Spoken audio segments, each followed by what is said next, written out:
Physical ఎడ్యుకేషన్లో ప్రవేశానికి నిర్వహించే పీసెట్ పరీక్షకు వరంగల్లో ఏర్పాట్లు చేస్తోంది సర్కార్. ఎగ్జామ్కు 8,000 మంది దరఖాస్తు చేసుకోగా అందరికీ ఫిజికల్ టెస్టులు నిర్వహించనున్నారు. అటెన్క వచ్చిన మెరిట్ ఆధారంగా కాలేజీలకు ఎంపిక చేస్తామంటున్నారు అధికారులు. రాష్ట్రంలో మొత్తం 350 సీట్లకు 16 రోజుల పాటు వివిధ దశల్లో పరీక్షలు జరగబోతున్నాయి. దీనికి సంబంధించిన డీటెయిల్స్ అశోక్ అందిస్తారు.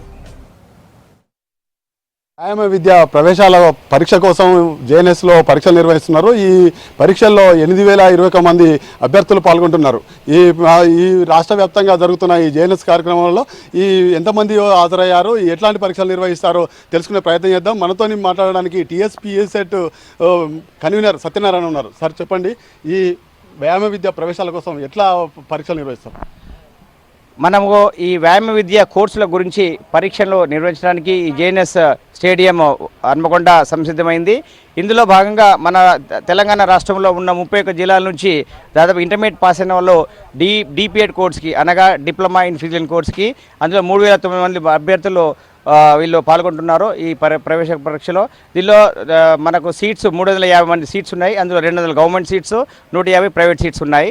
తర్వాత బీపీఎడ్ కోర్స్కి టోటల్గా మనకు 3,100 మంది అభ్యర్థులు వస్తున్నారు. అందులో కూడా మనకు 19 కాలేజీలు ఉన్నాయి. 2 గవర్నమెంట్ కాలేజీలు, ఒకటేమో దోమల కాలేజ్ ఫిజికల్ ఎడ్యుకేషన్. ముఖ్యంగా వరంగల్లో పెట్టిన కార్యక్రమం అంటే ఈ యొక్క 200 సీట్లు గవర్నమెంట్ సీట్లు ఇక్కడ ఈ యొక్క ఉస్మానియా కాకతీయ యూనివర్సిటీలో ఉన్నాయి. ఒకటి కాలేజ్ ఆఫ్ ఫిజికల్ ఎడ్యుకేషన్లో కాకతీయ యూనివర్సిటీలో మేము ఖమ్మంలో కూడా ఉన్నాయి. ఈ పోటీ పరీక్షల్లో అంటే విద్యా అభ్యర్థులకు ఎలాంటి పరీక్షలు నిర్వహిస్తారు? ఈ శారీరక దాడి టెస్టులు చేస్తాము. అందులో 100 మీటర్స్ రన్ అంటే అది వేగాన్ని కొలుస్తుంది. 100 మీటర్స్ రన్ తర్వాత వాళ్ళ యొక్క స్ట్రెంగ్త్ కోసం షార్ట్ పుట్ మనము చేస్తున్నాము. షార్ట్ పుట్ యొక్క టెస్ట్ పెడతాము. తర్వాత నెక్స్ట్ వాళ్ళ ఎండ్యూరెన్స్ టెస్ట్ చేయడానికి 800 మీటర్స్ రన్ ఉంటుంది మెయిన్ సెక్షన్లో. తర్వాత ఎజిలిటీ కానీ ఫ్లెక్సిబిలిటీ కానీ ఆ పిల్లలు ఛాయిస్ చేసుకుంటారు, లాంగ్ జంప్ కానీ హై జంప్ కానీ. అందులో వాళ్ళ ఛాయిస్ ప్రకారం వాళ్ళ కోరిక వాళ్ళ యొక్క ఎజిలిటీ టెస్ట్ చేస్తారు. అట్లాగే ఇందులో 400 మార్కుల కోసము 2 గంటలు పిల్లలు శ్రమిస్తారు. 2 గంటల తర్వాత 400 మార్కుల తర్వాత నెక్స్ట్ వాళ్ళకు సర్టిఫికేట్స్లో వాళ్ళ స్పోర్ట్స్లో ప్రావీణ్యం ఉన్న వాళ్ళకి వాళ్ళ యొక్క సర్టిఫికేట్ వెరిఫై చేస్తాము. ఒకవేళ నేషనల్స్ ఇంటర్నేషనల్ ఉన్న వాళ్ళకు మార్క్స్ ఇస్తాము. వెంటనే వాళ్ళకు స్కిల్ టెస్ట్ మనం ఎన్సీసీలో ఉన్న వాళ్ళకు, అట్లాంటి వాళ్ళకు ఎన్ఎస్ఎస్లో కానీ అట్లాంటి వాళ్ళకి ఏమన్నా ప్రాధాన్యత ఉంటుంది? ప్రాధాన్యత వాళ్ళకి 25 మార్క్స్ అలా సపరేట్గా ఉంటాయి. అందులో ఎఫిషియన్సీ సర్టిఫికేట్ బట్టి వాళ్ళ యొక్క సర్టిఫికేట్ యొక్క అచీవ్మెంట్ బట్టి మేము చేస్తాము. తర్వాత 400 మార్కుల యొక్క ప్రక్రియ పూర్తయిన వెంటనే వాళ్ళ యొక్క ఏ గేమ్లో అయితే వాళ్ళ యొక్క ప్రావీణ్యత ఉంటుందో ఆ గేమ్లో స్కిల్ టెస్ట్ కూడా మేము నిర్వహిస్తాము. దీనికి గాను మన రాష్ట్ర వ్యాప్తంగా డిగ్రీ కాలేజీలో పనిచేస్తున్న ఫిజికల్ ఎడ్యుకేషన్ డైరెక్టర్లు, ఉస్మానియా యూనివర్సిటీలో ఉన్న ప్రొఫెసర్స్, ప్రతి యూనివర్సిటీలో ప్రొఫెసర్స్ అందరూ ఫిజికల్ ఎడ్యుకేషన్ వ్యాయామ విద్యలో ఉన్న ప్రొఫెసర్స్ అందరూ వస్తున్నారు. వాళ్ళందరికీ ఈ యొక్క కాన్ఫిడెన్షియల్ టీమ్ ఇది state council of higher education ఆధ్వర్యంలో జరుగుతున్నది.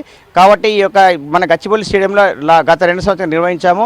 గచ్చిబౌలి స్టేడియంలో నిర్వహించే వరకు ఏంటంటే అక్కడ సింథటిక్ ట్రాక్ ఉండి తర్వాత విద్యార్థులకి ఆ సింథటిక్ ట్రాక్ అలవాటు లేకపోవడం వల్ల ఈ విద్యార్థులకు ఈ యొక్క క్లియర్ ట్రాక్ తర్వాత ఈ ఫెసిలిటీస్ చూసినట్టయితే ఈ జేఎన్ఎస్ స్టేడియం క్యాండిడేట్కి ప్రతి మన రాష్ట్రంలో నలుమూలలు ఉన్న జిల్లాలలో ఇది ఈజీగా రాగడానికి మనకు సౌకర్యం. ఈ పరీక్షలు ఎప్పటి వరకు పూర్తి అవుతాయి? కాలేజీలో కేటాయింపు ఎప్పుడు జరుగుతుంది? ఈ పరీక్షలో మనం ఫస్ట్ స్పెల్లో 5 నుంచి 10 తారీఖు వరకు మెయిన్ సెక్షన్ అవుతుంది. తర్వాత 12 నుంచి 17 వరకు పురుషులకు ఈ టెస్టులన్నీ అయిపోతాయి. తర్వాత 19 నుంచి 22 వరకు మహిళా అభ్యర్థుల యొక్క పరీక్ష జరుగుతుంది. తర్వాత వెంటనే 1 వీక్లో రిజల్ట్స్ వాళ్ళ ర్యాంక్ ఆర్డర్ రిజల్ట్స్ ఇస్తాము.